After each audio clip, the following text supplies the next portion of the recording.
ஒரு காலத்தில் தூர தேசத்தில் ஒரு இளவரசர் வாழ்ந்து வந்தார். இப்போது இளவரசன் திருமணம் செய்து கொள்வதற்கான நேரம். ஆனால் துரதிருஷ்டவசமாக அவரது இளவரசி எங்கும் காணப்படவில்லை. அவரது இளவரசியை கண்டுபிடிக்க அவர் உலகம் முழுவதும் பயணம் செய்தார். இளவரசரை சந்திப்பதற்கு அண்டை ராஜ்யங்களில் உள்ள அனைத்து இளவரசிகளும் அரச கோட்டைக்கு விஜயம் செய்தனர். ஆனால் இளவரசருக்கு சரியான இளவரசியை தேர்ந்தெடுப்பது கடினமாக இருந்தது. அவர் தந்தை ராஜாவிற்கு தனது மகன் ஒரு உண்மையான இளவரசியை திருமணம் செய்து கொள்ள வேண்டும். பல வருடங்களாக முயற்சி செய்த பிறகும் சரியான இளவரசியை கண்டுபிடிக்க முடியாமல் எல்லா நம்பிக்கைகளையும் அவர் இழந்தார். சோகமான, நம்பிக்கையற்ற மற்றும் ஆழமான சிந்தனைகளில் இளவரசர் தனது வாழ்க்கையை தொடர்ந்தார். ராஜாவும் ராணியும் அவருடைய சூழ்நிலையை கண்டு மிகவும் வருத்தமாக இருந்தனர். மற்றொரு சோகமான இரவு அவர் உட்கார்ந்து யோசித்துக் கொண்டிருந்த போது ஒரு பெரிய புயல் தொடங்கியது. பேய் மழை பெய்து கொண்டிருந்தது. இடி மின்னல் சத்தம் கோட்டையில் எதிரொலித்தது. இளவரசர் தனது ஜன்னலில் இருந்து மின்னலை பார்த்து கொண்டு தூங்க முயற்சி செய்தார். அப்போது அவரால் எதிர்கால தனது இளவரசியை பற்றி யோசிப்பதை தவிர்க்க முடியவில்லை. கோட்டையில் சத்தங்களுக்கு இடையில் ஒரு வேலைக்காரி கதவை தட்டும் சத்தத்தை கேட்டாள். அவள் கதவை திறந்து மழையில் நனைந்த ஒரு இளம் பெண்ணை கவனித்தாள். அவள் முழுமையாக நனைந்திருந்தாள்.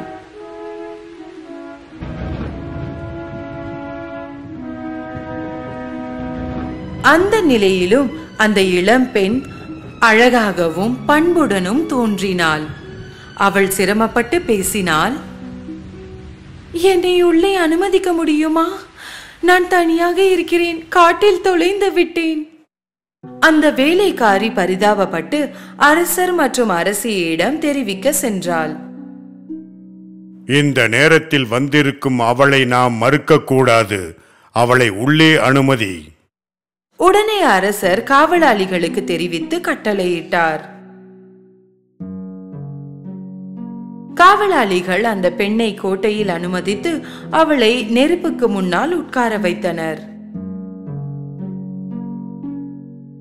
அந்த பெண் நனைந்திருப்பதை பார்த்து அரசி அவளுக்கு துணியை கொண்டு வர கட்டளையிட்டார்.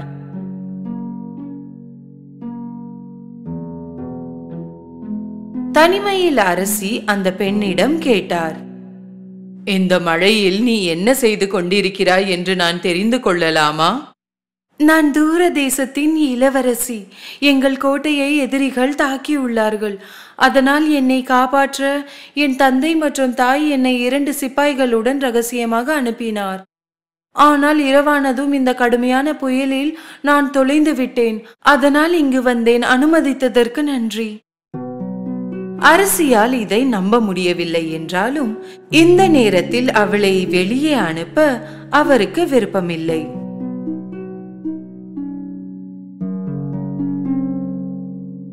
இளவரசர் யார் இந்த மர்மமான பெண் என்று பார்க்க ஆர்வமாக இருந்தார். அவர் அவளை சந்திக்க விரும்பினார். அந்த சமயத்தில் ராணி அவளுக்கு கொடுத்த உடை அணிந்து அவளுடைய தலைமுடி உலர்ந்து அவள் இப்போது தன்னை போல உணர்ந்தாள். இப்போது அவள் மிகவும் அழகாக மற்றும் பண்புடன் தோன்றினாள். இளவரசர் அறையில் நுழைந்தவுடன் அவள் அழகை பார்த்து நம்ப முடியவில்லை. மெய் மறந்தார். ஆனால் அவள் உண்மையில் ஒரு இளவரசி தானா என்று நிச்சயம் தெரிந்து கொள்ள விரும்பினார். ராணி இளவரசனிடம் நிலைமையை கையாண்டு அவள் ஒரு உண்மையான இளவரசியா என்று கண்டுபிடிக்க போவதாகவும் கூறினார்.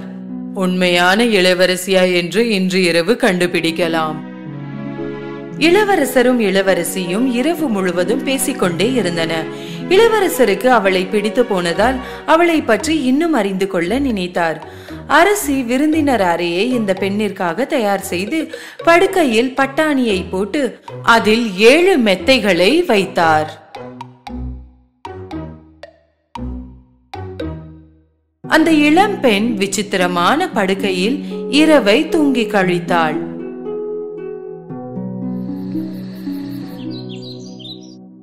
அடுத்த நாள் காலை அரசி அந்த பெண் எழுந்தவுடன் அவளிடம் கேட்டார்,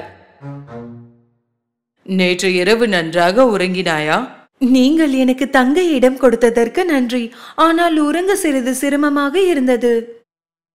நிஜமாகவா? ஏனென்று நான் தெரிந்து கொள்ளலாமா?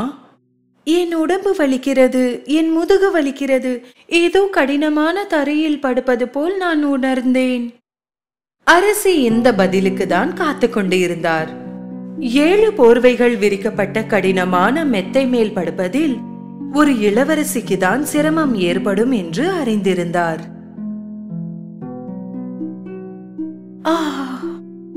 அரசி இளவரசரிடம் சென்று அனைத்தையும் கூறினார். இதை அனைத்தையும் கேட்ட பிறகு அந்த பெண் உண்மையான இளவரசி என்று அறிந்த இளவரசரால் தன் மகிழ்ச்சியை அடக்க முடியவில்லை. அதனால் இளவரசர் அந்த இளவரசியை மணக்க வேண்டும் என்று ஆசைப்படுவதாக அரசரிடம் கூறினார். அரசரும் அதற்கு ஒப்புக்கொண்டார். இளவரசியின் ராஜ்யத்தில் போர் முடியும் வரை இங்கேயே தங்க இளவரசர் அவளை கேட்டுக்கொண்டார். அது மட்டுமல்லாமல் அவரின் ஆட்களை போரில் உதவ அனுப்பினார். பிறகு விரைவிலேயே இளவரசர் இளவரசியை திருமணம் செய்து கொள்ள கேட்டார். என்னை திருமணம் செய்து கொள்வீர்களா இளவரசி? இளவரசருக்கு எதிர்பார்த்த பதிலும் கிடைத்தது. பிறகு அவர்கள் மகிழ்ச்சியுடன் வாழ்ந்தனர்.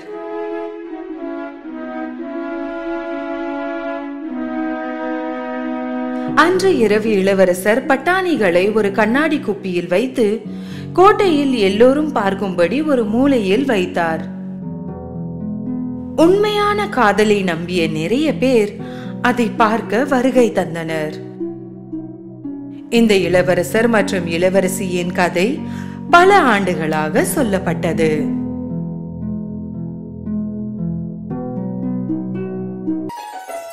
Snow white and the 7 டுவார்ஃப்ஸ். ஒரு காலத்தில் ஒரு தூர தேசத்தில் ஒரு அழகான அரண்மனை இருந்தது. அந்த அற்புதமான அரண்மனையில் ஒரு மிகவும் அழகான ராணி வாழ்ந்து வந்தாள். அவளுக்கு இருந்த ஒரே ஒரு ஆசை என்னவென்றால் ஒரு அழகான பெண் குழந்தை வேண்டும் என்பதுதான். குளிர்காலத்தில் ஒரு நாள் ஜன்னல் அருகில் தையல் வேலை செய்து கொண்டிருந்த ராணி திடீரென ஊசியால் குத்திக் கொள்கிறாள். உடனே தன்னிடம் இருந்த துண்டு துணியால் இரத்தத்தை உடைத்துக் கொண்டு ஒரு வரம் வேண்டினாள். எனக்கு ஒரு பெண் குழந்தை வேண்டும். அவள் பனியை விட வெண்மை சருமத்துடன், கண்கள் பிரகாசிக்கும் அணிகலன்களை விட அதிக பிரகாசத்துடனும், செரி போன்ற உதடுகளும், அவளது உள்ளம் முழுவதும் சந்தோஷமும் மகிழ்ச்சியும் நிறைந்திருக்க வேண்டும் என்பதுதான் என் ஆசை. பிறகு ஒரு நாள் நல்ல இதயம் கொண்ட ராணியின் ஆசை நிறைவேறுகிறது. அந்த அழகான பெண்ணுக்கு ஸ்னோ ஒயிட் என்ற பெயர் சூட்டுகிறார்கள். காலச்சக்கரம் உருண்டோடுகிறது. ஆனால் அவளால் சந்தோஷத்தை நீண்ட காலம் அனுபவிக்க முடியவில்லை. நல்ல உள்ளம் கொண்ட அந்த ராணிக்கு தீராத நோய் வந்து இறந்து விடுகிறாள். அதன் பிறகு அரசருக்கு வயதாகி மிகவும் பலவீனமாகி விடுவதால் அவர் ஒரு பெண்ணை மறுமணம் செய்து கொள்கிறார். புது அரசி அழகானவள்தான். ஆனால் அவள் தீய நெஞ்சம் கொண்டவளாக இருந்தாள். திமிருடன் பொறாமை குணத்தோடு இருந்தாள். நாள்தோறும் அரசி தனது மந்திர கண்ணாடியிடம் ஒரு கேள்வியை கேட்டுக்கொண்டே இருந்தாள். சுவரில் இருக்கும் கண்ணாடியே அனைவரையும் விட சிறந்த சிகப்பழகி யார்? பிறகு கண்ணாடி திரும்பி பதிலளிக்கும், வேறு யார் இருக்க முடியும் உங்களை விட சிறந்த சிகப்பழகி? இந்த பதிலை கேட்டு அரசி மகிழ்ச்சி அடைவாள். தீய அரசியின் வருகையை கொண்டு கோட்டையில் எல்லாம் மாற தொடங்கியது. அவளுடைய தீய செயல்களால் ராஜ்யம் பல துன்பங்களை அனுபவித்தது. அந்த கஷ்டங்களை சரி செய்ய அரசர் கோட்டையை விட்டு தூரம் செல்ல வேண்டியிருந்தது. தீய அரசி மிகவும் மகிழ்ச்சியாக இருந்தாள். ஏனென்றால் இப்போது அரசர் போய்விட்டார். அதனால் அவளுக்கு விருப்பமானதை செய்ய முடிந்தது. வருடங்கள் வேகமாக ஓடின. ஸ்னோ ஒயிட் வளர்ந்து ஒரு அழகான பெண்ணானாள். சிறிது தொலைவில் ஒரு இடத்தில் ஒரு இளவரசர் திடீரென்று தண்ணீர் குடித்துக் கொண்டிருந்த போது நதியின் மீது ஸ்னோ ஒயிட்டின் பிரதிபலிப்பை பார்த்தார். ஆனால் தலைக்கு மேல் பறவைகளை தவிர வேறு யாரையும் அவரால் பார்க்க முடியவில்லை. ஒரு நாள் அரசி மீண்டும் கண்ணாடிக்கு முன் நின்று கொண்டிருந்தாள். கண்ணாடியே கண்ணாடியே, அனைவரையும் விட சிறந்த சிகப்பழகி யார்? கண்ணாடி பதிலளித்தது.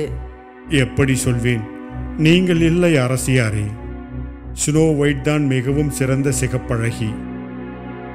மந்திர கண்ணாடியின் பதிலை கேட்டு அரசி கோபமடைந்தாள். அவள் உடனடியாக அவளது விருப்பமான வேட்டைக்காரனை கூப்பிட்டு பயங்கரமான கட்டளையை கொடுத்தாள்.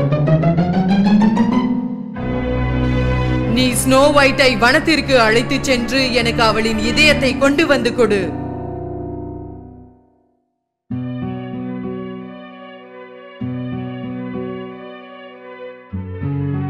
சிப்பாய்கள் ஸ்னோ ஒயிட்டை அரசியிடம் அழைத்து வந்தார்கள். எப்படி இருக்கிறாய் ஸ்னோ ஒயிட்? நீ கோட்டைக்குள் சலித்து போயிருப்பாய் என்று நினைத்தேன். காட்டுக்கு போ, அங்கு நல்ல காற்று கிடைக்கும்.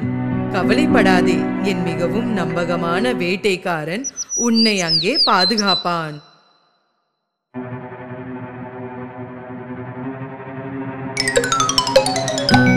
வேட்டைக்காரன் ஸ்னோ ஒயிட்டை காட்டிற்குள் கூட்டிச் சென்றான். அரசி சொன்னதை அவன் செய்ய வேண்டும். ஸ்னோ ஒயிட்டின் தூய்மையான மற்றும் நன்மைகள் நிறைந்த இதயத்தை பார்த்து வேட்டைக்காரனால் அவளுக்கு தீங்கு விளைவிக்க முடியவில்லை. அவள் கோட்டைக்கு செல்ல வேண்டாம் என்று எச்சரித்தான். சூரிய அஸ்தமனத்தின் போது அவளை காட்டில் விட்டுவிட்டு அவன் கோட்டைக்கு சென்றான். ஸ்னோ ஒயிட் தனியாக இருண்ட காட்டில் பயந்து போனாள். அவள் ஒரு மரத்தின் கீழே உட்கார்ந்து அழத் தொடங்கினாள். தூக்கம் வரும் வரை அவள் அழுது கொண்டே இருந்தாள். காலையில் ஸ்னோ ஒயிட் பறவைகள் கூச்சலினால் எழுந்தாள் மற்றும் பல சிறிய சிறிய விலங்கு நண்பர்கள் அவளை சுற்றி இருந்தன. இந்த விலங்குகளுக்கு அவள் யார் என்று தெரிந்ததால் மற்றும் அவர்களின் இளவரசியை நேசிப்பதால் அவளுக்கு வழிகாட்டினர். அவர்களின் வீட்டுக்கு அவளை அழைத்து வந்தார்கள். அது சிறியதாகவும் அழகாகவும் இருந்தது. தயக்கமாக ஸ்னோ ஒயிட் கதவை திறந்தாள். வீட்டிற்குள் எல்லாமே சிறியதாகவும் சுத்தம் செய்யாமலும் இருந்தது. ஸ்னோ ஒயிட்டுக்கு இந்த வீடு யாருக்கு சொந்தம் என்று கண்டுபிடிக்க முடியவில்லை. ஆனால் அவள் வேறு எங்கு செல்ல முடியும்? எனவே அவள் சுத்தம் செய்ய முடிவெடுத்தாள்.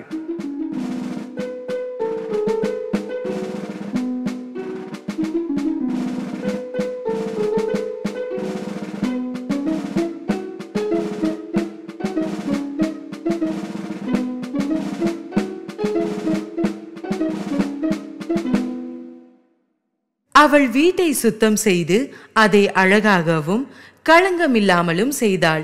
ஸ்னோ ஒயிட் சிறிய சமையல் பாத்திரங்கள் மூலம் எதையோ சமைத்து சாப்பிட்டாள். இந்த சிறிய வீட்டில் மற்றவற்றை போலவே கட்டிலும் சிறியதாக இருந்தது. ஸ்னோ ஒயிட் ரொம்ப களைப்பாக இருந்ததால் உடனே தூங்க நினைத்தாள். இந்த இடத்தில் அவளுக்கு யாரும் தீங்கு விளைவிக்க முடியாதென்று அவள் சில கட்டிலை ஒன்று சேர்த்து அதில் உறங்கினாள். மாலையில் அந்த வீட்டின் உரிமையாளர்கள் 7 குள்ளர்கள் சுரங்க வேலையில் இருந்து திரும்பி வந்தனர். உள்ளே நுழைந்ததும் அவர்கள் ஆச்சரியப்பட்டார்கள். வீடு அழகாக சுத்தமாக இருந்ததோடு சுவையான உணவு மனமும் வந்தது. டோபி ஒரு கிண்ணம் சூப்பு உடனே எடுக்க போன போது எல்லாத்தையும் சிந்திவிட்டார். டாக் என்ன நடக்கிறது என்பதை கண்டுபிடிக்க முயற்சிக்கிறார். பார்க்க போனால் ஏதோ பிரச்சனை இருக்கிறது. யார் இந்த வேலையை செய்திருப்பார்கள்? நான் கொஞ்சம் தூங்கினால் எல்லாவற்றுக்கும் விடை கிடைக்கும். அதன் பிறகு என்னால் பதில் சொல்ல முடியும். ஸ்லீப்பி கொட்டாவி விட்டு கூறினார். 7 கொள்ளையர்கள் அமைதியாக மாடிக்கு சென்றனர். படுக்கை அறைக்கு சென்றதும் அவர்களால் அவர்கள் கண்களையே நம்ப முடியவில்லை. அவர்கள் இதுவரை பார்த்திடாத அழகான பெண் அவர்களின் சிறிய கட்டிலில் தூங்குவதை பார்த்தார்கள். சத்தத்தை கேட்டு ஸ்னோ ஒயிட் தூக்கத்தில் இருந்து பயந்து எழுந்தாள். 7 குள்ள மனிதர்களின் 14 கண்கள் அவளை பார்ப்பதை பார்த்தாள். இறுதியாக தயக்கத்துடன் கூறினாள், என் பெயர் ஸ்னோ ஒயிட். நான் உங்களை தொந்தரவு செய்திருந்தால் வருந்துகிறேன். எந்த தீங்கும் செய்ய மாட்டேன். அது எங்களுக்கு தெரியும். இல்லை என்றால் நீங்கள் ஏன் எங்களுக்காக சுத்தம் செய்து சமைத்து வைத்திருப்பீர்கள்? டாக் இவ்வாறு கூறி தங்களை அறிமுகப்படுத்தினார். நாங்கள் 7 கொள்ளையர்கள். இது ஹாப்பி, இது குரும்பி, இது டோப்பி, இது ஸ்னீசி, பேஷ்ஃபுல், அப்புறம் நான் டாக்.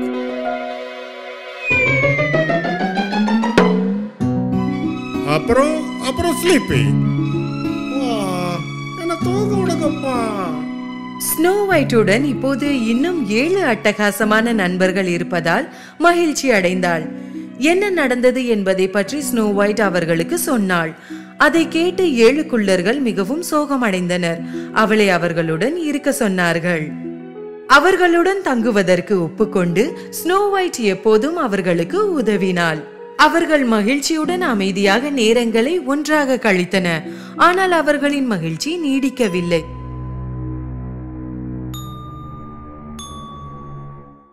ஒரு நாள் அந்த அரசி அதே கேள்வியை கண்ணாடியிடம் மீண்டும் கேட்டாள். சுவரில் இருக்கும் கண்ணாடியே எல்லோரையும் விட சிறந்த சிகப்பழகி. கண்ணாடியும் அதே பதிலை சொன்னது. இளவரசி, என்னை மன்னித்து விடுங்கள்.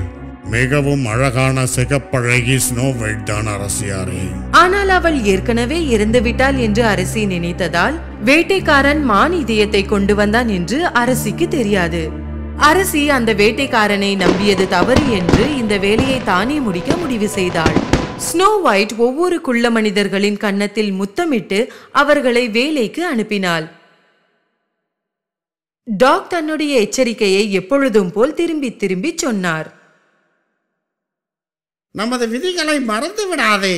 யாராவது ஒரு அந்நியன் வந்து கதவை தட்டினாலும் ஏதாவது கேட்டாலும் எதுவும் சொல்லி விடாதே. சரி டாக், ஆனால் நீங்கள் வேலைக்கு தாமதமாக செல்லாதீர்கள், சரியா? ஸ்னோ ஒயிட் இரவு உணவை தயார் செய்யும் போது கதவை தட்டும் சத்தம் வந்தது. குள்ள மனிதர்கள் இந்த நேரத்தில் வீட்டிற்கு வருவார்கள் என்று அவள் எதிர்பார்க்கவில்லை. யார் அது? டாக், அது நீங்களா? வெளியில் இருந்து ஒரு மூதாட்டி பேசினாள். நான் தீங்கு செய்ய மாட்டேன் குழந்தை, கதவை திற. கதவின் ஓட்டையிலிருந்து ஸ்னோ ஒயிட் ஒரு மூதாட்டியை பார்த்தாள்.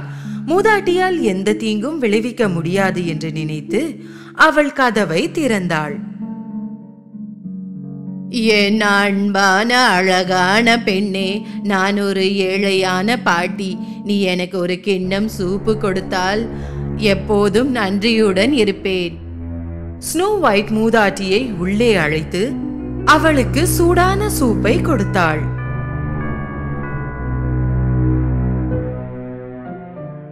என் அன்பே, நன்றி. என்னிடம் பணம் எதுவும் இல்லை, ஆனால் என்னிடம் உனக்கு கொடுக்க மிகவும் ருசியான மற்றும் பிரகாசமான சிவப்பு ஆப்பிள் இருக்கிறது. ருசியாக இருக்கும். ஸ்னோ ஒயிட் ஆர்வமாக ஆப்பிளை ஒரு கடி கடித்தாள். உடனே அவள் மயங்கி தரையில் விழுந்தாள். அந்த மூதாட்டி மாறுவேடத்தில் வந்த தீய அரசிதான். அந்த ஆப்பிளில் சொர்க்கம் போன்ற சுவை அல்லாமல் கொடிய விஷம்தான் இருந்தது. அதன் ஒரு கடி ஸ்னோ ஒயிட் எப்போதும் எழ முடியாத அளவுக்கு அவளை தூக்கத்திலேயே வைக்கும். 7 குள்ளர்கள் வீட்டிற்கு திரும்பி வந்தபோது ஸ்னோ ஒயிட் தரையில் கிடந்ததை பார்த்தனர். அருகில் கடித்த ஆப்பிளை கண்டறிந்தனர். ஸ்னோ ஒயிட் தூக்கத்திலும் கூட அழகாக இருந்தாள். குள்ளர்கள் மிகவும் விலையுயர்ந்த கற்களால் செய்யப்பட்ட ஒரு கண்ணாடி பெட்டியில் அவளை வைத்து வனத்தில் உள்ள அவளின் அனைத்து நண்பர்களும் பார்க்க முடியும் ஒரு மலைப்பாங்கான இடத்தின் மீது வைத்தார்கள். ஒரு நாள் இளவரசர் ஸ்னோ ஒயிட் தூங்கிக் கொண்டிருந்த காட்டுக்குள் வந்தார். ஸ்னோ ஒயிட்டின் நண்பர்களான பறவைகள் அவருக்கு வழிகாட்டினர். ஸ்னோ ஒயிட் தூங்கிக் கொண்டிருந்த கண்ணாடி பெட்டி அருகில் அழைத்து வந்தனர். இளவரசரால் தனது கண்களை நம்ப முடியவில்லை. அழகான இளவரசியை அவர் ஒரு முறை ஆற்றில் ஒரு பிரதிபலிப்பாக பார்த்தார் மற்றும் அவரது கனவிலும் பார்த்தார். அவள்தான் இவர் முன்னால் உறங்கிக் கொண்டிருந்தாள். அவர் பெட்டியின் மூடியை உயர்த்தி ஸ்னோ ஒயிட்டை முத்தமிட்டார். அந்த நேரத்தில் ஸ்னோ ஒயிட் மற்றும் இளவரசியின் கனவுகள் நனவானது. அவர்களின் காதல் சாபத்தை முறியடித்து ஸ்னோ ஒயிட் தனது கண்களை மெதுவாக திறந்தாள். அதே நேரத்தில் அரசரின் மகளுக்கு நடந்த அனைத்தையும் பற்றிய அரசர் கண்டறிந்து மந்திர கண்ணாடியை உடைத்து தீய அரசியை வெகு தொலைவில் அனுப்பிவிட்டார். ஸ்னோ ஒயிட் இறுதியாக தனது கோட்டைக்கு திரும்பி அரசருடன் மீண்டும் இணைந்தாள். ஸ்னோ ஒயிட் மற்றும் இளவரசருக்கு ஒரு மாயாஜால திருமணம் நடந்தது. அதன் பிறகு அரசர், ஸ்னோ ஒயிட், இளவரசர் மற்றும் 7 குள்ளர்கள் அனைவரும் மகிழ்ச்சியுடன் வாழ்ந்தனர்.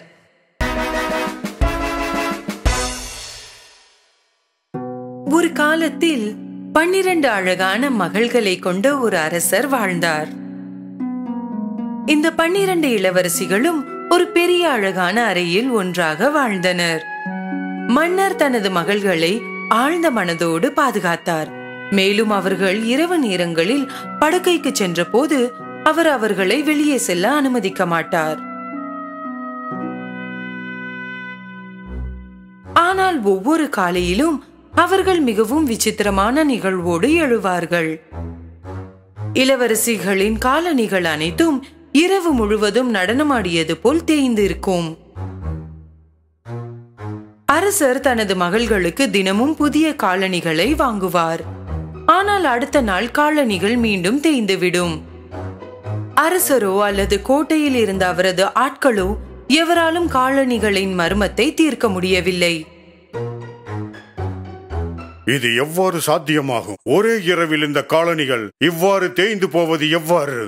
பெருந்தகையே, எனக்கும் புரியவில்லை. இறுதியாக அரசர் கூறினார், என் மகள்களுடைய காலணிகளின் மர்மத்தை யார் தீர்க்கிறார்களோ அவருக்கு என் மகள்களில் ஒருவளை திருமணம் செய்து வைக்கிறேன்.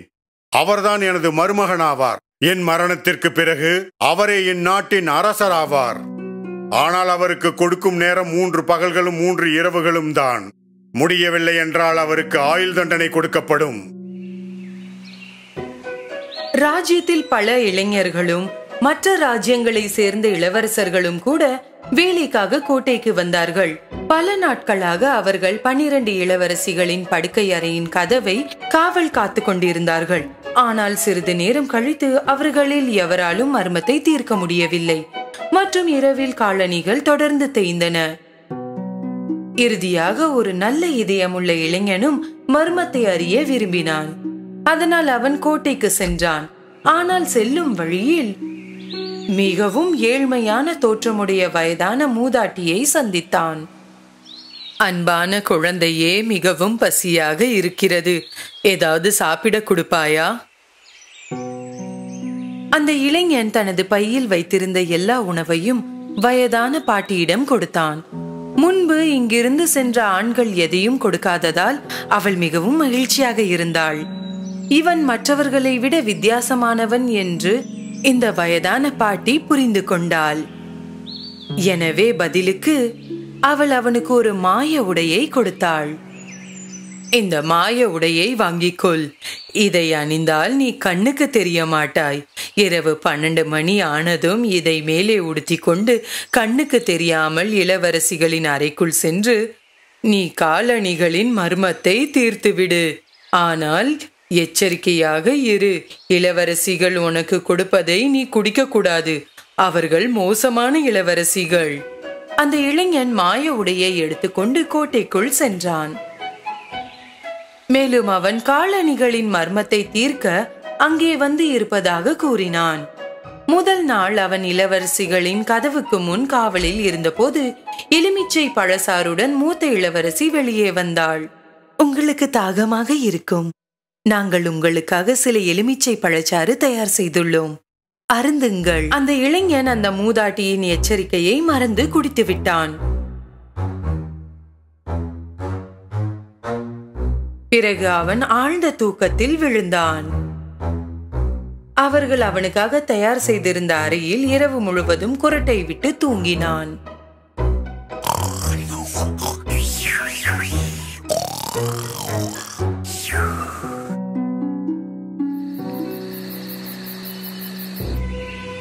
விடிந்தவுடன் அந்த இளைஞன் பீதியில் எழுந்து நின்றான்.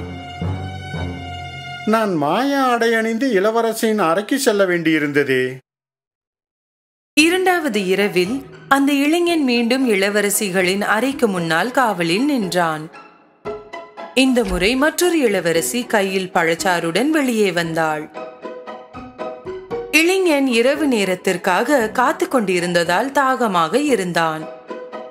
யோசிக்காமல் அவனுக்கு வழங்கப்பட்ட அனைத்து சாறுகளையும் குடித்தான். அவன் மீண்டும் ஒரு முறை ஆழ்ந்த உறக்கத்திற்கு சென்றான். மறுநாள் காலையில் அவன் எழுந்தபோது அந்த வயதான மூதாட்டி வார்த்தைகள் நினைவுக்கு வந்தன. ஆனால் எச்சரிக்கையாக இரு, இளவரசிகள் உனக்கு கொடுப்பதை குடிக்க கூடாது. நான் குடித்த பானத்தில் இளவரசிகள் தூக்க மருந்து கலந்திருப்பார்கள். அந்த நேரத்தில் அரசர் அவனுக்கு அருகில் வந்தார். 2 நாட்கள் முடிந்துவிட்டன. இன்னும் முன்னால் அந்த காலனிகளின் மர்மத்தை தீர்க்க முடியவில்லை.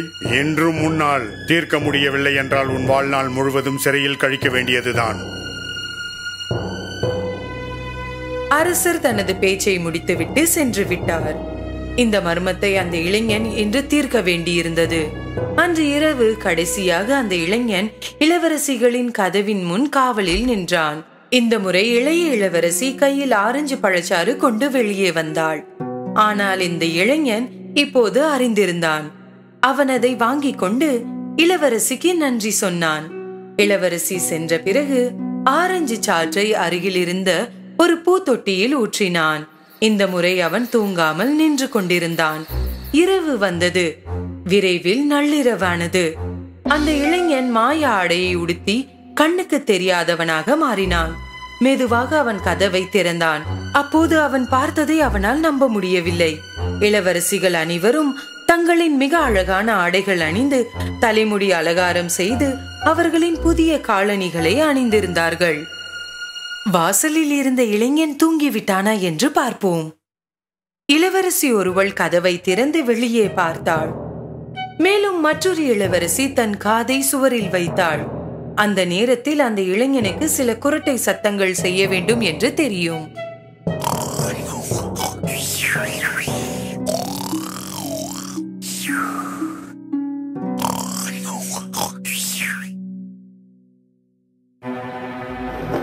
இளைஞன் தூங்குகிறான் என்று உறுதியாக அறிந்த பிறகு மூத்த இளவரசி தனது படுக்கையை ஒரு புறம் தள்ளி 3 முறை தட்டினாள்.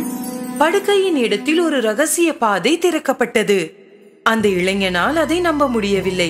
இளவரசிகள் அனைவரும் உள்ளே சென்றார்கள். அந்த இளைஞன் பின்தொடர்ந்தான்.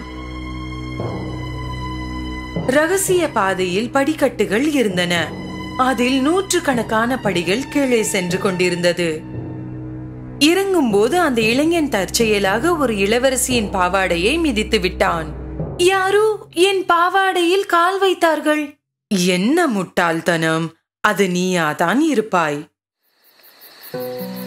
படிக்கட்டுகள் முடிந்ததும் அவர்கள் ஒரு காட்டுக்குள் வந்தார்கள். அவர்கள் அழகான வெள்ளி கிளைகளுடன் இருந்த பெரிய மரங்களை கடந்தார்கள். அந்த இளைஞன் ஒரு கிளையை உடைத்து வைத்துக் கொண்டான். இளவரசிகளை பின்தொடர்ந்தான். ஒரு ஆற்றின் கரையில் வந்தார்கள். ஆற்றில் அன்னம் வடிவத்தில் 12 படகுகள் இருந்தன. அவற்றில் 12 இளவரசர்கள் இளவரசிக்காக காத்திருந்தனர். அவர்கள் படகுகளில் ஏறினார்கள். இளைஞன் கடைசியாக இருந்ததில் ஏறினான். படகு வழக்கத்தை விட கனமாக இருக்கிறது. இன்னொருவர் இருப்பது போல் உள்ளது, இல்லையா? நீ கனவு காண்பதை நிறுத்து. அவர்கள் ஆற்றை கடந்த பிறகு ஒரு பெரிய பளபளப்பான கோட்டையை கண்டார்கள். உள்ளிருந்து இசை வருவதை கேட்க முடிந்தது. ஜன்னல் வழியாக பார்த்தபோது அந்த இளைஞன் பலர் நடனமாடுவதை கண்டான். அவர்கள் கோட்டைக்குள் நுழைந்தவுடன் இளவரசிகள் நடனமாட தொடங்கினர். அவர்கள் ஒருபோதும் சோர்வடையாமல் நடனமாடிக்கொண்டே இருந்தார்கள். அவர்களின் காலணிகள் தேய்ந்து போக ஆரம்பித்தன. இனி அந்த இளைஞனால் தனது பசியை அடக்க முடியவில்லை. எனவே அவன் மேஜையில் இருந்து உணவை எடுத்து சாப்பிட ஆரம்பித்தான். இளைய இளவரசி இதை பார்த்தாள். ஏய், என் கேக்! கண்ணுக்கு தெரியாத ஒருவர் அதை சாப்பிடுவது போல் மிதக்கிறது. உன் முட்டாள்தனத்தை நிறுத்திக்கொள். யாரும் கவனிக்காத போது அந்த இளைஞன் மேசையில் இருந்து ஒரு தங்க கோப்பையை எடுத்துக்கொண்டு அவனிடம் வைத்துக் கொண்டான். இளவரசிகள் காலை வரை நடனமாடினார்கள். பின்னர் அவர்கள் படகுகளில் ஏறி ஆற்றை கடந்து காடு வழியாக நடந்து மிக நீண்ட படிக்கட்டுகள் மேலே ஏறி இறுதியாக அவர்கள் அவர்களின் அரண்மனைக்கு திரும்பி வந்தார்கள். காலணிகள் அனைத்தும் மீண்டும் ஒரு முறை தேய்ந்து போனது. தேயும் காலணிகளின் மர்மத்தை இறுதியாக தீர்த்து கொண்டதில் அந்த இளைஞன் மகிழ்ச்சி அடைந்தான்.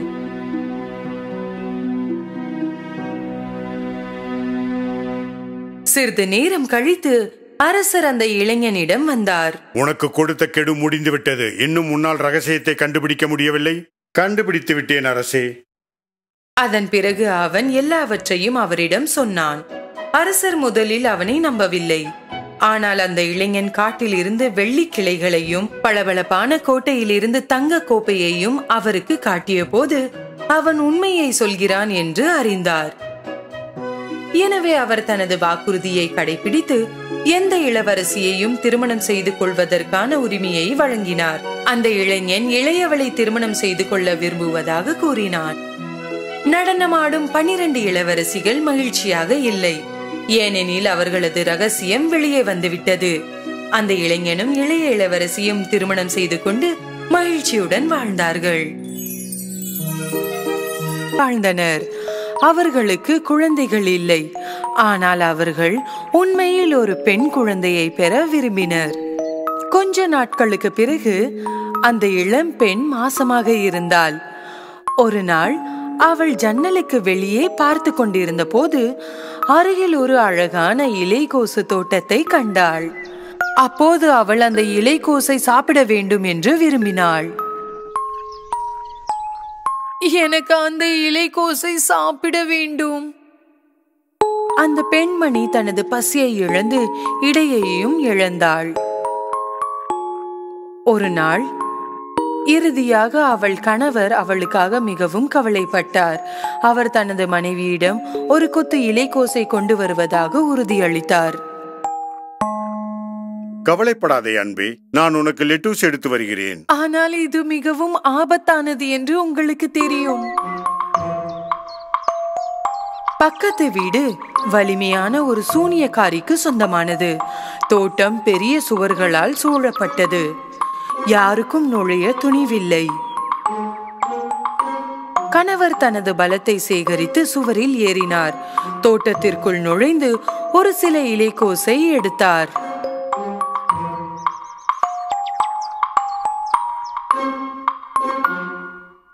அவரது மனைவி இலைக்கோசை மிகுந்த மகிழ்ச்சியுடன் சாப்பிட்டாள். அதோடு கொஞ்சம் நன்றாக உணர்ந்தாள். ஆனால் ஒரு சில இலைக்கோசுகள் அவளுக்கு போதுமானதாக இல்லை. மறுநாள் கணவர் மீண்டும் தோட்டத்திற்கு சென்றார். ஆனால் இந்த முறை சூனியக்காரி அவருக்காக காத்திருந்தாள். என் தோட்டத்திற்குள் வந்து என் இலைக்கோசை திருடுவதற்கு உனக்கு எவ்வளவு தைரியம் இருக்கும்? என் மனைவி கர்ப்பமாக இருக்கிறாள். உங்கள் லெட்டூஸுக்காக ஏங்குகிறாள். நீ என் அனுமதியை கேட்டிருக்க வேண்டும் இல்லையா? உங்களை பார்த்தால் எங்களுக்கு பயம். என்னை அனுமதிப்பீர்கள் என்று எனக்கு தெரியாது. மன்னித்து விடுங்கள். உன்னை மன்னிக்கவா? இதற்காக நீ தண்டிக்கப்படுவாய். என் மனைவி லெட்டூஸ் சாப்பிட முடியாவிட்டால் நோய்வாய்ப்படுவாள். குழந்தையும் பெற முடியாது. கொடுங்கள்.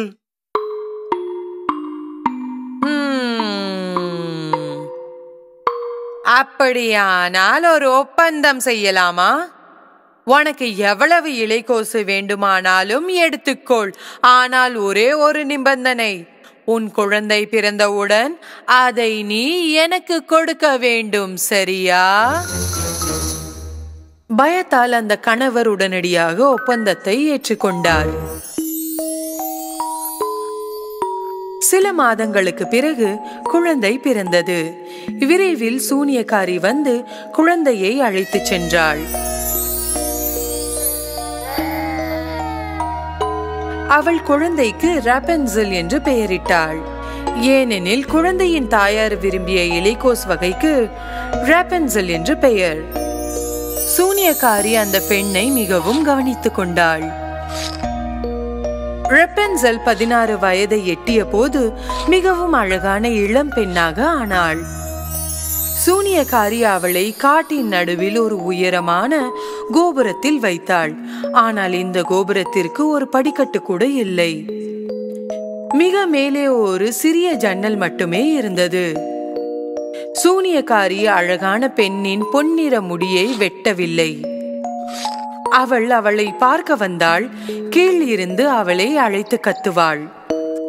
ராபன்சல், ராபன்சல், உன் தங்க முடியை கீழே விடு, உன் அம்மா வந்திருக்கிறேன். ரப்பான்சல் தனது நீண்ட தங்க முடியை சிறிய ஜன்னல் வழியாக கீழே விடுவாள். ரப்பான்சலின் தலைமுடியின் உதவியுடன் சூனியக்காரி கோபுரத்தின் உச்சியில் வருவாள். இது பல ஆண்டுகளாக நீடித்தது. ஒரு நாள் ஒரு இளவரசன் வேட்டையாட காட்டுக்குள் வந்தான். காடுகளில் இருந்து வெகு தொலைவில் ஒரு அழகான குரல் பாடுவதை கேட்டான். என்ன ஒரு அற்புதமான குரல்! இவ்வாறு நினைத்து அவன் தனது குதிரையை அழகான ஒலியை நோக்கி சவாரி செய்தான். அவன் ரப்பான்சல் வசிக்கும் கோபுரத்திற்கு வந்தபோது அவன் அக்கம் பக்கம் பார்த்தான். ஆனால் கோபுரத்தின் மேலே ஏற எந்த படிக்கட்டுகளோ அல்லது வேறு எதுவோ இல்லை.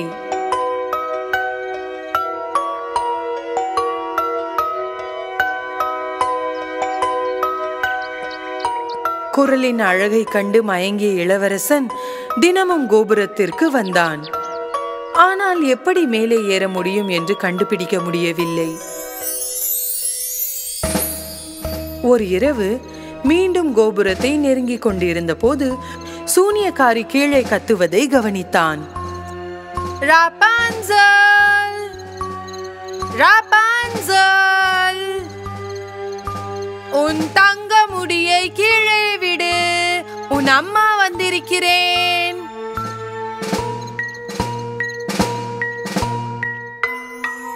ரப்பான்சல் தனது நீண்ட தங்க முடியை சிறிய ஜன்னல் வழியாக கீழே விட்டாள். அவளின் தலைமுடியின் உதவியுடன் சூனியக்காரி கோபுரத்தின் உச்சிக்கு வந்தாள். மறுநாள் சூரிய அஸ்தமனத்திற்கு பிறகு இளவரசன் கோபுரத்திற்கு சென்றான். அவனது குரலை மாற்றி கத்தினான். ரப்பன்சல், ரப்பன்சல், உன் தங்க முடியை கீழே போடு, நான் உனது அம்மா.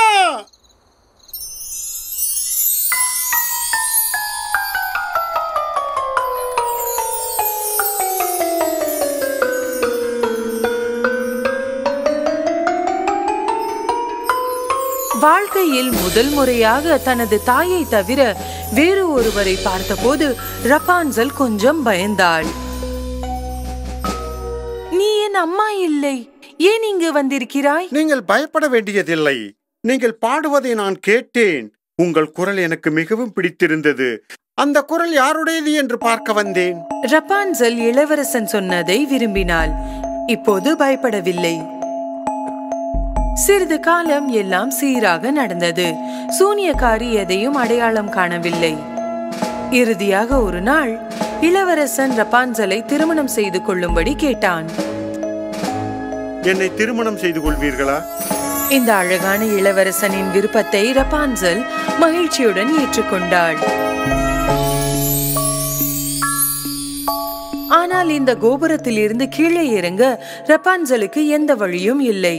திடீரென்று அவளுக்கு ஒரு யோசனை வந்தது. அன்றிலிருந்து இளவரசன் கோபுரத்திற்கு வரும்போதெல்லாம் ஒரு துண்டு துணியை கொண்டு வர தொடங்கினான். கயிறாக பயன்படுத்த ரப்பான்சல் இந்த துண்டுகளை ஒன்றாக கட்டினாள்.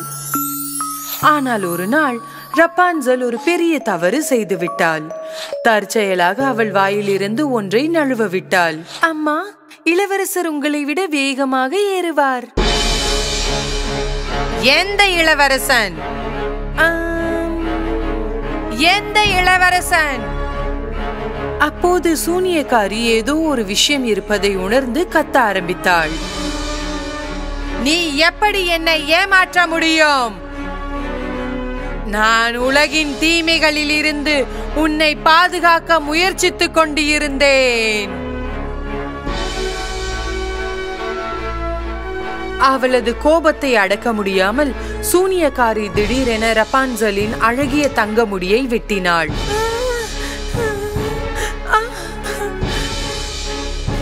பின்னர் அவளை வெகு தொலைவில் உள்ள பாலைவனத்தில் அனுப்பினாள். அன்று இரவு சூனியக்காரி கோபுரத்தில் தங்கி இளவரசன் வரும் வரை காத்திருந்தாள். பின்னர் இளவரசன் கீழே இருந்து கத்தினான்.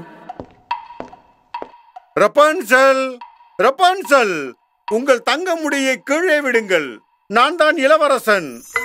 சூனியக்காரி ரப்பான்சலின் வெட்டிய முடியை கீழே விட்டாள். அவனுக்காக என்ன காத்திருக்கிறது என்று தெரியாமல் இளவரசன் ஏற ஆரம்பித்தான். மேலே வந்தபோது ரப்பான்சலுக்கு பதிலாக சூனியக்காரியை பார்த்தான். மோசமான ஒன்று நடந்திருப்பதை கண்டறிந்தான். சூனியக்காரி அவனை தாக்க தொடங்கிய போது இளவரசன் தடுமாறி கோபுரத்தில் இருந்து கீழே விழுந்தான்.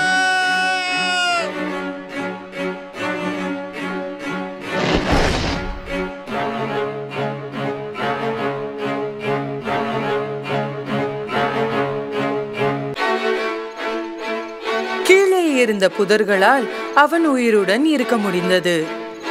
ஆனால் முட்கள் அவனது கண்களை குத்தியதால் அவனால் இனி பார்க்க முடியவில்லை. கண்மூடித்தனமாக இளவரசன் காட்டை சுற்றி நடந்தான். கண்களில் கண்ணீருடன் ரப்பான்சலை தேடினான். காட்டில் கண்ட தாவரங்களையும் காட்டு பழங்களையும் உண்டான். அவன் நடந்து சென்றான். கடைசியாக அவன் ரப்பான்சல் வசித்த பாலைவனத்திற்கு வந்தான்.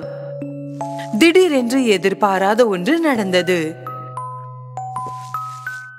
ஒரு இனிமையான குரல் பாடுவதை கேட்டான். குரலின் உரிமையாளரை உடனடியாக அடையாளம் கண்டு கொண்டான். இது ரப்பான்சலின் குரல்தான். அந்த அழகான குரலை நோக்கி நடக்க ஆரம்பித்தான். அதே நேரத்தில் அவன் கத்தினான். ரப்பான்சல், ரப்பான்சல்! ரப்பான்சலும் இளவரசனின் குரலை கண்டு கொண்டாள். என் இளவரசன்! அவள் அவனை நோக்கி ஓட ஆரம்பித்தாள். இளவரசன்! இறுதியாக அவர்கள் ஒருவரை ஒருவர் கண்டுபிடித்தார்கள். அவரை கண்டதும் ரப்பான்சல் தனது இளவரசனை கட்டிப்பிடித்து ஆனந்த கண்ணீரை பொழிந்தாள். ரப்பான்சலின் கண்ணீர் இளவரசனின் கண்களை ஈரமாக்கியது. திடீரென்று ஒரு அதிசயம் நடந்தது. இளவரசனின் கண்கள் திறந்தன. அவன் மீண்டும் பார்க்க ஆரம்பித்தான். இதை பார்த்த ரப்பான்சல் மிகவும் மகிழ்ச்சி அடைந்தாள்.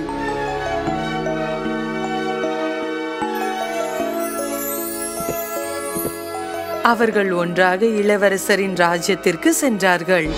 அங்கு மக்கள் மகிழ்ச்சியுடன் அவர்களை வரவேற்றனர். அவர்கள் மகிழ்ச்சியுடன் வாழ்ந்தார்கள்.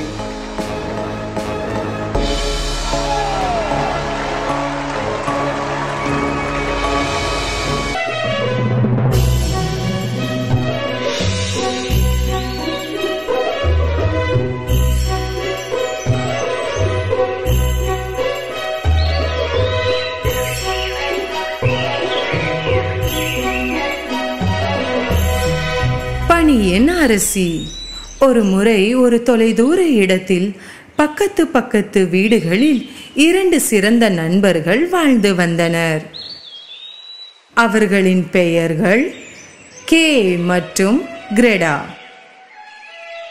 கே மற்றும் கிரெடா தங்களின் அன்பை காண்பிப்பதற்காக அவர்களின் வாசலுக்கு முன் ஒரு ரோஜா செடியை நட்டனர்.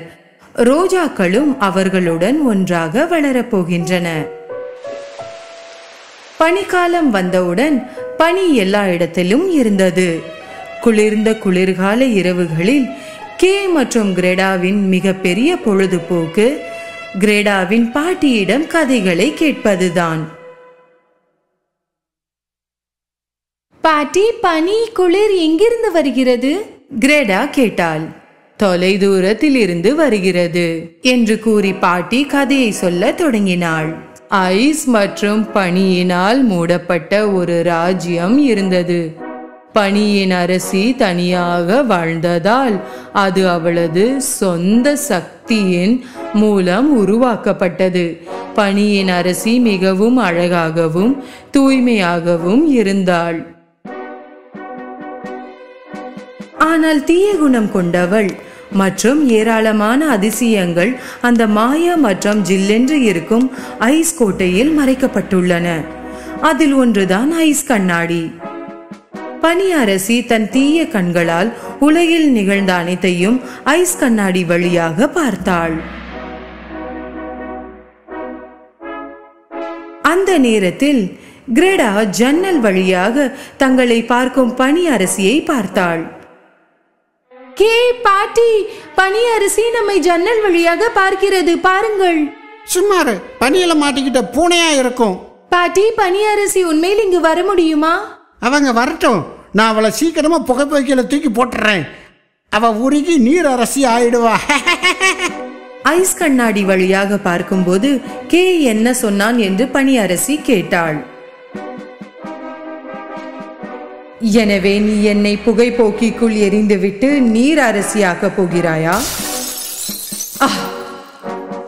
ஐஸ் பாக்கல்ஸ், எனது சக்திகளுடன் பறந்து அந்த பையனை பிடிங்கள். அவனது கண்களையும் இதயத்தையும் எனது போலாக்குங்கள். அவன் இதயத்தில் இருக்கும் அன்பு நீங்கி அவன் எல்லாவற்றையும் தீய குணத்தோடே பார்க்கட்டும்.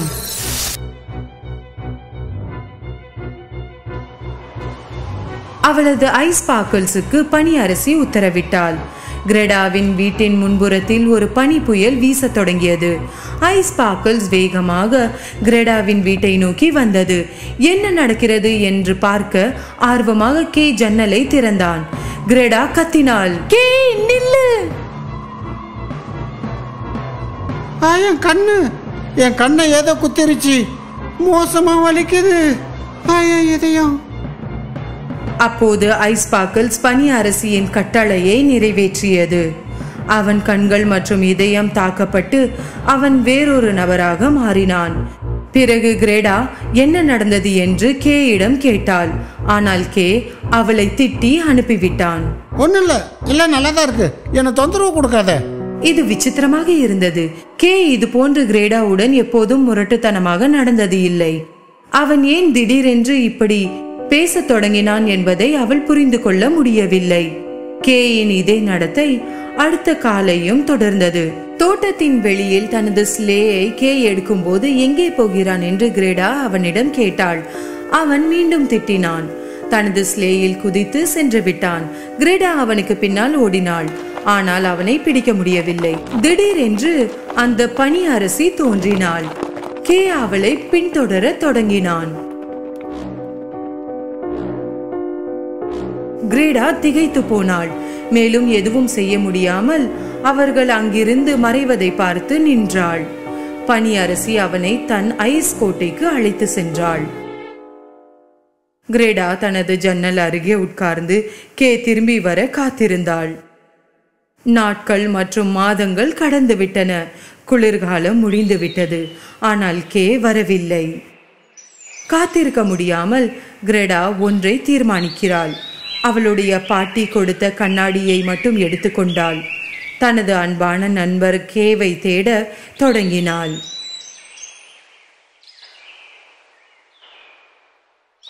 பல வழிகளை கடந்து சென்று மற்றும் வழியில் பார்த்த அனைவரையும் கிரேவை பற்றி கேட்கலாம் என்று நினைத்தாள். ஆனால் வழியில் அவள் யாரையும் பார்க்கவில்லை. இறுதியாக ஒரு நதியின் கரையை அடைந்தாள். அவள் சுற்றி பார்த்தாள். அங்கே யாரும் இல்லை. அவள் நதியை கேட்டாள். ஆனால் பதில் கிடைக்கவில்லை. அத்தருணத்தில் அவளுக்கு அருகே ஒரு கடல் பறவை வந்தது. உங்களுக்கு வேண்டிய பதில் நதி கிட்ட இருக்கும். ஆனா அதுக்கு முதல்ல நீங்க அவளுக்கு ஒரு பரிசு கொடுக்கணும். கிரெடா தனது அன்பான நெக்லஸை கழற்றி நதியின் நீருக்கு கொடுத்தாள். திடீரென்று ஒரு அதிசயம் நிகழ்ந்தது மற்றும் இப்போது ஒரு சிறிய படகு அவளது முன்னால் தோன்றியது. நதி தனது பரிசை விரும்பி உதவி செய்கிறது என்று கிரெடா நினைக்கிறாள். அவள் எதிர்பார்த்தபடி படகு சொந்தமாக நகரத் தொடங்கியது.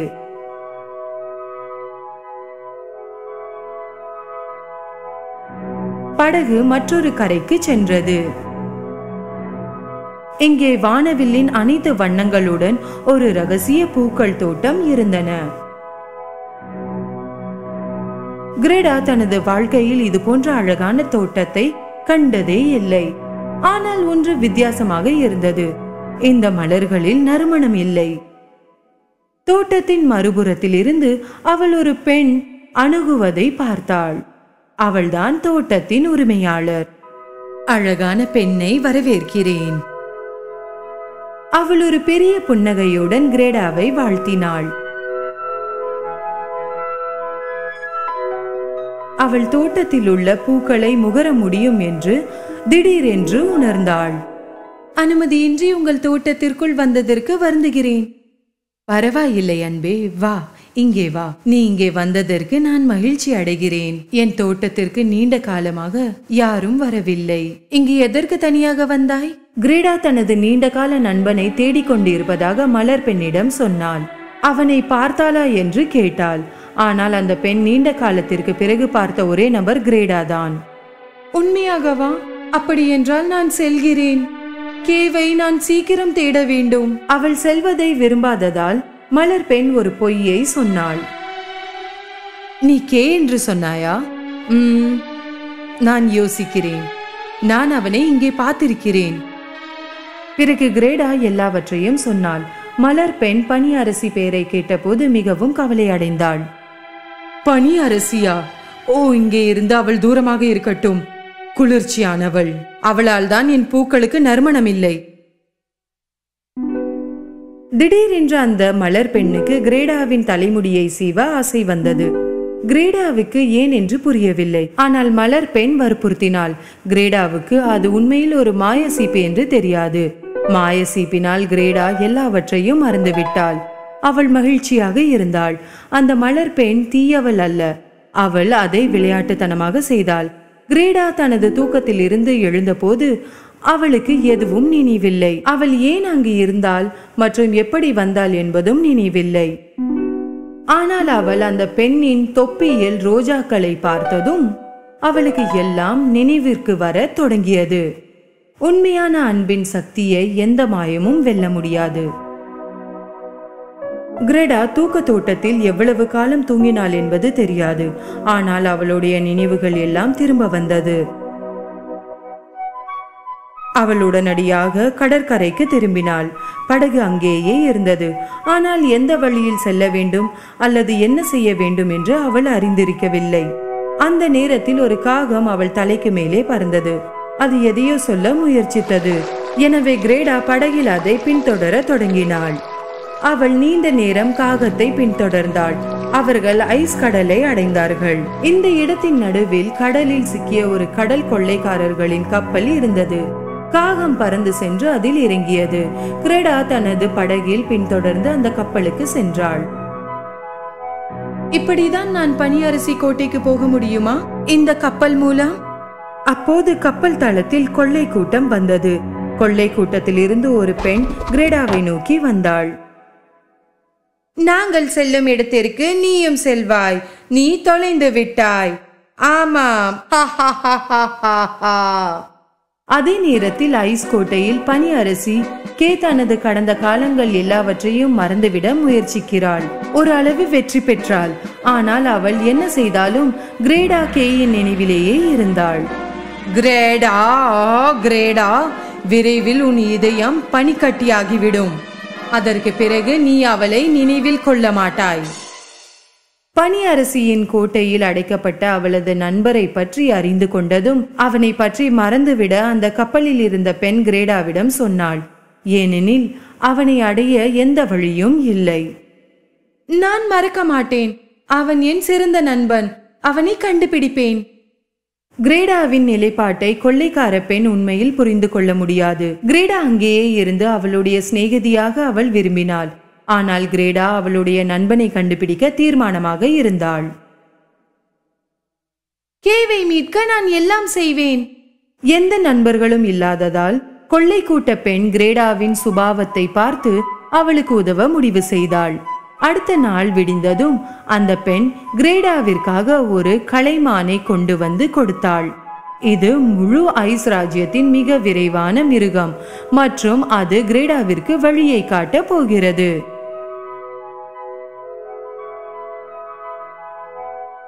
பனி அரிசியை கைப்பற்றி எங்கள் கப்பலை விடுவித்துக் கொடுக்க நீ எனக்கு வாக்குறுதி அளிக்க வேண்டும். நான் வாக்குறுதி அளிக்கிறேன். எனக்காக நீ செய்ததை நான் மறக்க மாட்டேன். இவ்வாறு கிரேடா பதிலளித்தாள். கலைமானில் சவாரி செய்து கிரேடா பயணத்தை தொடர்ந்தாள். முதலில் அவள் தீய பனி அரசியை தோற்கடிக்கும் முறையை கண்டுபிடிக்க வேண்டும். கலைமான் அவளுக்கு அதை காட்டப் போகிறது. நீண்ட சவாரிக்கு பிறகு அவர்கள் வட துருவத்தை அடைந்து விட்டார்கள். ஒரு புத்திசாலி முதியவர் அவர்களை வரவேற்றார். கிரேடாவால் அவர் தனது கண்ணாடியை பற்றி எப்படி அறிவார் என்பதை புரிந்து கொள்ள முடியவில்லை. ஆனால் அவள் சரியான இடத்திற்கு வந்திருக்கிறாள் என்று அவள் அறிந்து கொண்டாள். அதனால் அவள் கண்ணாடியை எடுத்து மனிதருக்கு காட்டினாள். நான் இதால் பனியரிசியை தோற்கடிக்க போகிறேனா?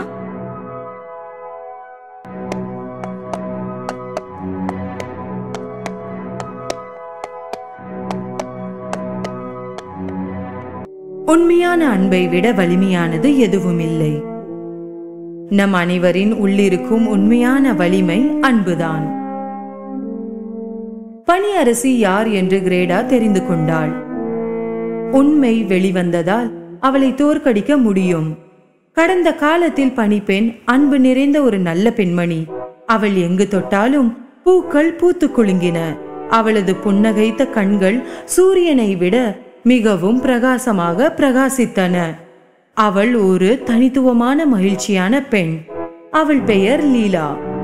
ஆனால் எல்லோரும் அவள் ஒரு சிறிய சூனியக்காரி என்று நினைத்தார்கள். அவளுடன் பேசவோ அல்லது விளையாடவோ இல்லை. பிறகு லீலா ஒரு மகிழ்ச்சியான பெண்ணாக இல்லை. அனைவரையும் வெறுக்கத் தொடங்கினாள். ஒரு நாள் அவள் ஒன்றை வேண்டிக் கொண்டாள். என்னை வெறுக்கும் அனைவருமே ஐஸ் கட்டியாக மாறுவார்கள். அவள் தனக்காக ஒரு கோட்டையை உருவாக்கி எல்லோரிடமும் இருந்து தனிமையில் இருந்து அன்பு மற்றும் மகிழ்ச்சி இல்லாமல் வாழ்ந்தாள். கிரேடா பனியரசி கோட்டைக்கு வந்து உள்ளே நுழைந்தாள். அவள் உள்ளே இருந்தாள். ஒரு மூலையில் ஐஸ் சிற்பத்தை செய்து கொண்டு இருந்த கேவை அவள் பார்த்தாள். கே, இங்கே இருக்கிறாயா? நான் உன்னை கண்டுபிடித்தேன். கே, நான் தான் கிரேடா. என்னை நினைவிருக்கிறதா? கிரேடாவை கே பார்த்தான். ஆனால் அடையாளம் கண்டு கொள்ளவில்லை. அவன் இதயம் இங்குள்ள எல்லாவற்றையும் போல் ஐஸாக மாறிவிட்டது. பனி இளவரசி சொல்வதற்கு செவி கொடுக்காமல் கேவை நோக்கி ஓடினாள். அவனை விட்டுவிடு. அவன் இப்போது எனக்கு சொந்தம். நான் உன்னையும் ஐஸாக்க போகிறேன். இல்லை, உன்னால் அப்படி செய்ய முடியாது. கே, நான் உன்னை நேசிக்கிறேன். கேவிற்கு மெதுவாக நினைவு வர தொடங்கியது. கிரடா, இப்ப எனக்கு நல்ல ஞாபகம் வந்துருச்சு. கோபமடைந்த பனியரசி தனது மந்திர கோளை அசைத்து வெளிச்சம் போல் பனியை மிதக்க சபித்தாள். அப்போதே கிரேடா தனது கண்ணாடியை எடுத்து சாபத்தின் வெளிச்சத்திற்கு எதிராக காட்டினாள். சாபம் மறைந்தது. இது நிகழ்ந்த தருணத்தில் பனியரசி கிரேடாவின் கண்ணாடியை பார்த்தாள். அதில் அவள் தன்னுடைய பிரதிபலிப்பிற்கு பதிலாக ஒரு சிறிய பெண்ணின் முகத்தை பார்த்தாள். அது லீலாவின் முகம். உடனே பனியரசி செல்லக்குட்டி லீலாவை போல் மீண்டும் உணர தொடங்கினாள். கிரேடா மற்றும் கேவை பார்த்து அவள் சிரிக்க தொடங்கினாள். உனக்கு மிகவும் நன்றி. நான் உண்மையில் யார் என்று இப்போது எனக்கு தெரியும். நான் விடுதலையானேன். போயிட்டு வருகிறேன். கே மற்றும் கிரேடா ஒருவருக்கொருவர் புன்னகையுடன் பார்த்தார்கள். இப்போது அவர்கள் எப்போதுமே பிரிய மாட்டார்கள். அவர்கள் ஒன்றாக வளருவார்கள். அவர்களின் வாசலில் நட்ட ரோஜாக்களை போலவே.